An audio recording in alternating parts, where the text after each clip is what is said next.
Welcome to the world of science fiction where extraordinary tales come to life. Enjoy the journey. In the vast expanse of the galaxy, where stars shimmered like distant dreams, the human starship Elysium drifted silently through the void. On board, Captain Lyra Voss stood on the bridge, her sharp green eyes scanning the holographic star map. The Elysium was on a mission of exploration, tasked with charting unknown regions of space. Lyra, a seasoned explorer with a reputation for bold decisions, was accompanied by her loyal crew. Dr. Cal Erin, the ship's chief medical officer, Jackson Reed, the tactical officer, and Zara Nim, the enigmatic alien liaison from the Zorathian species. The Zorathians were a highly advanced race, known for their telepathic abilities and deep connection to the cosmos. Zara, with her shimmering silver skin and glowing violet eyes, had joined the Elysium as part of an interspecies exchange program. Her presence had initially caused tension among the crew, but her calm demeanor and quick wit had won them over. As the Elysium approached an uncharted star system, the sensors detected an unusual energy signature. "Captain," Jackson called out, his fingers dancing over the console. "We're picking up a distress signal. It's faint, but it's definitely artificial." Lyra leaned forward, her curiosity piqued. "Plot a course to the source. Let's see who's out here." The ship glided through the star system, the crew tense with anticipation. As they neared the source of the signal, a derelict alien vessel came into view. Its sleek, organic design was unlike anything they had encountered before. The ship's hull was covered in intricate patterns that seemed to shift and change as they watched.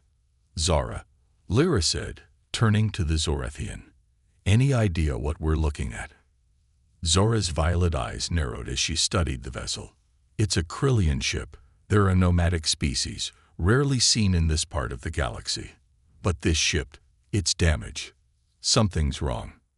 "Prepare a boarding party," Lyra ordered. "Jackson, you're with me. Zara, you too. Dr. Erin, stay on the Elysium and monitor our vitals." The boarding party suited up and made their way to the alien ship. As they stepped inside, they were greeted by an eerie silence. The interior of the ship was dark, the only light coming from the faint glow of the walls. The air was thick with an unfamiliar scent, a mix of something sweet and metallic. "Stay close," Lyra whispered, her hand resting on the hilt of her plasma blade. "We don't know what we're dealing with." As they moved deeper into the ship, they came across a series of chambers. In one of them, they found the source of the distress signal, a Krillian female, lying unconscious on the floor. Her skin was a deep shade of blue, with delicate iridescent patterns that shimmered in the dim light. Her long silver hair cascaded around her like a halo. Zara knelt beside the Krillian, her telepathic abilities reaching out to the unconscious alien. "She's alive," Zara said after a moment, "but she's in a deep state of shock. We need to get her back to the Elysium." As they carefully lifted the Krillian, Lyra noticed something strange. The patterns on the alien's skin seemed to react to their presence, glowing brighter as they touched her. "What's happening to her?" Lyra asked, her voice tinged with concern. "I'm not sure," Zara replied, "but we need to get her to Dr. Erin. He'll know what to do." Back on the Elysium, Dr. Erin examined the Krillian in the medical bay. "Her vitals are stable," he said, his brow furrowed in concentration. "But there's something unusual about her physiology. It's like her body is adapting to our presence." "Adapting?" Lyra asked, her curiosity piqued. "Yes," Dr. Erin replied. "It's as if her body is responding to us on a cellular level. I've never seen anything like it." As the crew watched, the Krillian's eyes fluttered open. She looked around, her gaze settling on Lyra. Who are you?" she asked, her voice soft and melodic. "I'm Captain Lyra Voss of the starship Elysium," Lyra replied. "We found your ship adrift. What happened to you?" The Krillian hesitated, her eyes filled with a mixture of fear and relief. "My name is Naira," she said. I was on a mission to explore this region of space when my ship was attacked. I managed to escape, but my crew, they didn't make it. Lyra's heart went out to the alien. You're safe now, she said. We'll do everything we can to help you. As Naira settled into the medical bay, the crew of the Elysium couldn't shake the feeling that they had stumbled upon something far greater than they had anticipated. Little did they know, their encounter with Naira would set off a chain of events that would test their courage, their ingenuity, and their very humanity. Naira's presence on the Elysium brought a sense of unease to the crew. Her alien physiology was unlike anything they had encountered before, and her ability to adapt to their environment was both fascinating and unsettling. Dr. Aaron spent hours studying her, trying to understand the intricacies of her biology. Her cells are incredibly resilient, Dr. Aaron explained to Lyra and the rest of the crew during a briefing. They can regenerate at an astonishing rate, and they seem to be able to absorb and process energy from their surroundings. It's like she's constantly evolving. Evolving? Jackson asked, his voice tinged with skepticism. What does that even mean? It means, Zara interjected, that Naira's body is capable of adapting to new environments and stimuli in ways that we can't fully comprehend. It's a survival mechanism, one that has allowed the Krillians to thrive in the harshest conditions. Lyra leaned back in her chair, her mind racing. So, what does this mean for us? For her? It means, Dr. Aaron said, that we need to be careful. We don't know how her body will react to prolonged exposure to our environment. There could be unforeseen consequences. As the days passed, Naira began to recover from her ordeal. She spent most of her time in the medical bay, but she also ventured out to explore the Elysium. The crew was initially wary of her, but her gentle demeanor and curiosity soon won them over. One evening, Lyra found Naira in the ship's observation deck, staring out at the stars. It's beautiful, isn't it? Lyra said, joining her. Naira nodded, her eyes reflecting the light of a distant nebula. It's unlike anything I've ever seen. My people have always been drawn to the stars, but we've never ventured this far from our home. What's it like? Lyra asked. Your home, I mean. Naira's expression softened. It's a world of endless oceans and towering crystal spires. The air is filled with the songs of the wind, and the sky is always alive with light. But it's also a world of danger. The Krillians have had to fight for survival since the dawn of our existence. Lyra listened intently, her heart aching for the alien. You've been through so much, she said, but you're not alone anymore. We're here for you. Naira turned to Lyra, her eyes filled with gratitude. Thank you, she said. I don't know what I would have done if you hadn't found me. As the two women stood there, a bond began to form between them, a bond that transcended species and the vastness of space. But even as they grew closer, the crew of the Elysium couldn't shake the feeling that Naira's presence was just the beginning of something much larger. The Elysium continued its journey through the uncharted star system, with Naira now an integral part of the crew. Her knowledge of the region proved invaluable, and her ability to adapt to their environment allowed her to assist in ways that no one else could. But as they delved deeper into the system, strange things began to happen. The ship's sensors picked up anomalies that defied explanation: energy fluctuations, gravitational distortions, and even glimpses of what appeared to be other ships, though they vanished before they could be identified. Something's not right, Jackson said during a meeting in the briefing room. These readings, they don't make any sense. It's like the laws of physics are being bent. Or broken, Zara added, her violet eyes narrowing. There's something out there, something powerful, and it's watching us. Lyra felt a chill run down her spine. Do you think it's connected to Naira? She asked. Zara hesitated. It's possible. The Krillians are a mysterious species, and their technology is far beyond anything we've encountered. But I don't think Naira is the threat. I think she's the key to understanding it. As the crew debated their next move, Naira entered the room.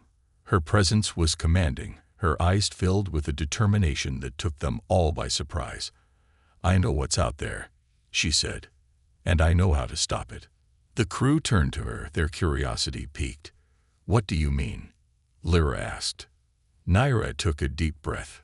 "The Krillians have long known of a force that exists beyond the boundaries of our universe, a force that seeks to consume all life.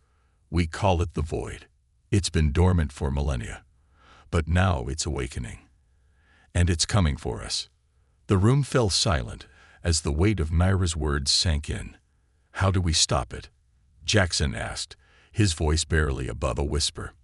"We can't," Naira replied. "Not alone. But together, with the combined strength of our species, we might stand a chance."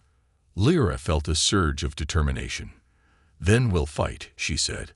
"We'll do whatever it takes to protect our worlds." As the crew prepared for the battle ahead, they couldn't shake the feeling that they were standing on the precipice of something far greater than they had ever imagined. The Void was coming, and it would take all of their courage, their ingenuity, and their humanity to face it. The Elysium moved into position, its weapons primed and its shields at full strength. Naira stood on the bridge, her eyes fixed on the view screen. The Void was approaching, a swirling mass of darkness that seemed to devour the light around it. "This is it," Lyra said, her voice steady. "We make our stand here." The crew braced themselves as the Void drew closer. The first wave of attack came in the form of energy pulses that slammed into the Elysium's shields, causing the ship to shudder violently. "Shields at 70%, Jackson shouted. "We can't take much more of this."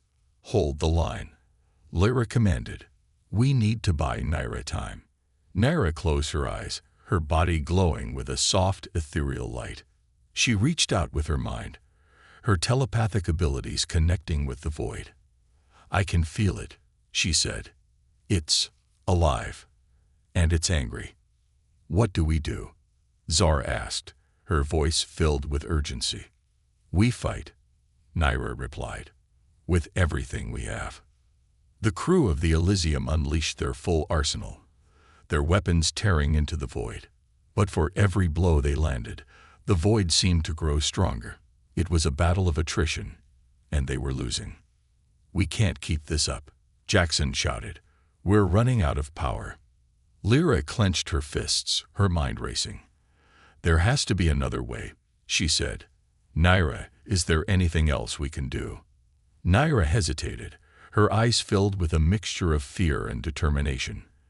"There is one thing," she said, "but it's dangerous. If it fails, we'll all be consumed." "Do it," Lyra said without hesitation. "We have no other choice." Naira nodded, her body glowing brighter as she channeled all of her energy into a single, powerful burst. The light shot out from the Elysium, piercing the Void and causing it to recoil in pain. "It's working," Zara shouted. "Keep it up." But Naira's strength was fading. "I can't hold it much longer," she said, her voice strained. "You're not alone," Lyra said, placing a hand on Naira's shoulder. "We're with you." The crew joined hands, their combined energy flowing into Naira. The light grew brighter, the Void's darkness receding as it was pushed back. With a final, deafening roar, the Void was consumed by the light, its presence vanishing from the star system. The Elysium was silent, the crew exhausted but victorious. Naira collapsed into Lyra's arms, her body weak but alive. "We did it," Lyra said, her voice filled with relief. "We stopped it." Naira smiled weakly. "Together," she said. "We did it together." With the Void defeated, the Elysium began its journey back to known space. Naira's strength slowly returned, and she became a symbol of hope for both the crew and the Krillian people. As they traveled, Lyra and Naira grew closer, their bond stronger than ever. They knew that their journey was far from over, but they also knew that they had faced the greatest threat the galaxy had ever known, and emerged victorious. "What happens now?" Naira asked as they stood on the observation deck, watching the stars go by. "Now," Lyra said, We continue to explore, we continue to learn, and we continue to fight for what's right. Naira nodded, her eyes filled with determination. Together, she said. Together, Lyra echoed. As the Elysium sailed through the stars, the crew knew that they had forged a legacy that would endure for generations. They had faced the darkness and emerged into the light, proving that even in the vastness of space, the strength of humanity and the bonds they formed could overcome any obstacle.